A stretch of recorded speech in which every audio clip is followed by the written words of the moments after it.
holding her head in her hands and trying to stave off a migraine.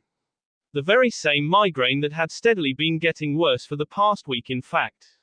When Asuma and his team had reported encountering Orochimaru, along with the fact that someone in the village had clearly informed her traitorous teammate of Naruto's location, she had been both furious and worried. The fact that they had also reported that the snake apparently had full use of senjutsu hadn't helped. Jiraiya had immediately ran off to back Naruto up as fast as he was able to go, just as worried as her. Orochimaru had been dangerous enough without senjutsu, so hearing that he had apparently mastered it fully hadn't been a comforting thought. When Jiraiya had returned with Naruto, she had been relieved, though the relief had been short-lived once she saw the condition he was in. She had been in disbelief that he was even alive considering the ruined state of his clothes and chakra network. Clearly he had completely exhausted himself from healing that kind of damage to his body. Team Asuma had been waiting in the hospital for Naruto's recovery, knowing that he was the only reason they were even alive. The debt they felt they owed him was only made heavier by the fact that Asuma already owed his life to Naruto's seals. Zana had also been there and she had clearly been agitated. She had spent all her time glaring poisonously at the medic nin trying to save her lover and occasionally tapping her claws against her arm threateningly. The fact that there had been a wall between them didn't seem to bother her in the slightest, nor did it reduce the menace radiating from her. After several hours of the medic nin uselessly trying to do something for him and being unable to due to his badly damaged chakra network, she simply lost her patience and carried Naruto home. The other healers had protested and probably come dangerously close to provoking the redhead into violence. Tsunade herself hadn't protested and just allowed the woman to carry her lover home. There wasn't anything more that they had been able to do for him anyway. They could only hope that he would somehow pull through. Tsunade had been planning to tell Zana about what had happened despite her not being a shinobi, but got the distinct impression that she had already picked the truth apart from listening to the hushed conversations in the waiting room. That was a whole other mess that she didn't have the patience to deal with. An interrogation of the elders revealed that they hadn't known anything about a plot to get Naruto K, but it did turn up the fact that Danzo had been the one to subtly suggest this stupid observation idea in the first place. Despite their seeming innocence, she still had the two fossils under house arrest for the time being. She had sent Anbu to apprehend Danzo, but the old warmonger had gone to ground and hidden somewhere. Tsunade was fairly sure that he was still in the village, but didn't know where exactly. She had been in the middle of organizing a search for the man when suddenly the knowledge of Zana being the QB had exploded through the village. The panic that this event had caused was unreal and there had been a lynch mob heading for Naruto's home before she had been able to get a proper handle on things. The unbreakable barrier that had sprung around the building hadn't settled any nerves, nor had the sight of Zana looking disdainfully down on the village from the roof with her tails on full display. There had been so many different rumors going about that nobody was able to discern what the truth was, but as was inevitable when large groups of people were panicking, they decided that the worst possible one must be the truth. There had been plenty of variations of the rumors going around, but pretty much all of them painted the picture of the QB intending to destroy the village with Naruto's willing or unwilling help. The fact that the terrible demon that they were so afraid of had apparently been free for a long while and hadn't destroyed anything yet was explained away with the excuse that she had been weakened by the ceiling and was working to regain her power. That had been another reason why the lynch mob had been in such a hurry to burn down the building, because they had freaked out at the thought that the aforementioned regaining of power was almost done. Tsunade, Jiraiya along with several more level-headed people who had met Zana before hadn't really bought into that. Though it was now pretty undeniable that the redhead was indeed the QB, she didn't seem interested in wiping out the village. In fact, both Naruto and Zana appeared more interested in each other than anything going on around them.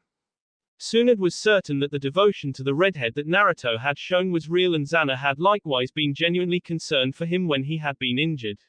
Knowing this, she tentatively concluded that there was no real danger of Konoha being wiped out. Though she was definitely worried about what the two of them were going to do in response to all the that was going on lately. Naruto had never been particularly forgiving about things like this and she didn't expect that he was just going to passively ignore it. Either way, something about this situation had to give soon. The Anbu and a large portion of the regular shinobi force was still listening to her, but there had been a great deal of dissatisfied muttering. Trying to calm people down by telling them that they weren't in any danger of being attacked by a rampaging demon of myth had been entirely useless, quite possibly due to the fact that Xana had openly shown her true nature. There was also the fact that the intelligence of a group was inversely proportional to its size, at least when you were dealing with scared and near panicky people. XXXXXXXXXXXXXXXX. Once more composed, Naruto was holding onto Xana as they cuddled on the couch, a big smile refusing to leave his face. It was starting to get dark outside and both of them knew that they would have to leave the village soon. The problem was that neither one of them wanted to leave the situation as it was. Leaving without retaliating for the attempt on Naruto's life rubbed both of them the wrong way and they had no intention of doing so. Besides, they didn't feel that they had anything much to fear aside from the possibility of someone knowing the Reaper Death Seal.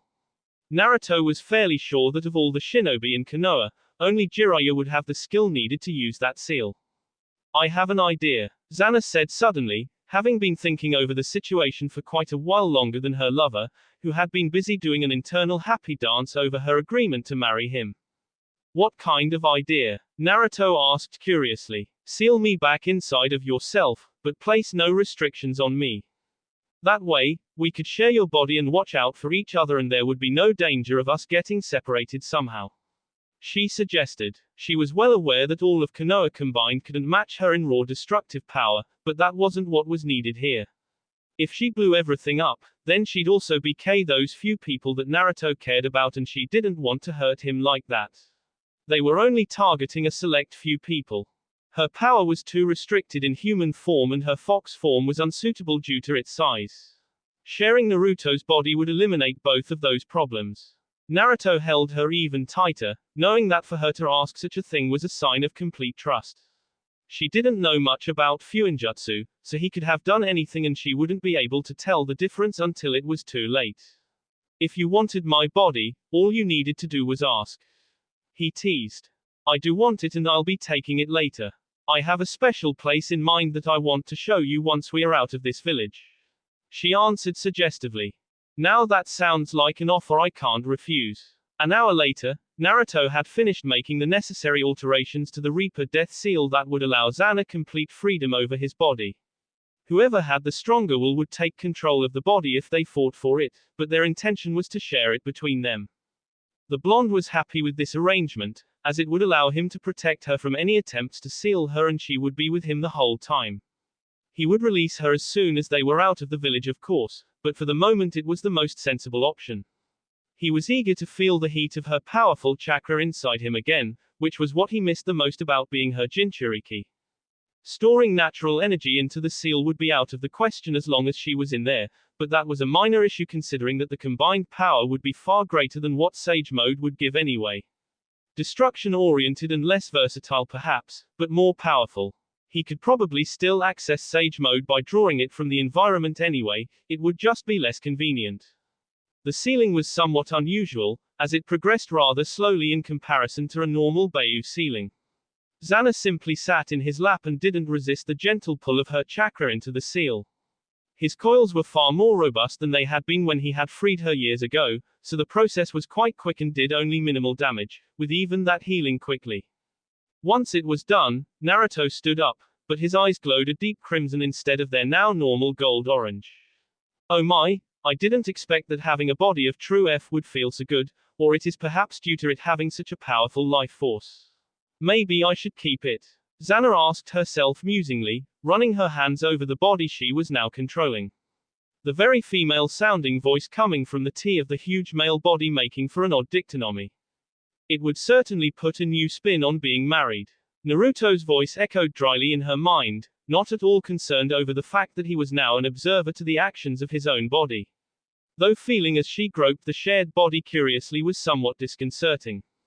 I wonder how it would feel if I used this body to have some fun with a few of the women around the village before we left.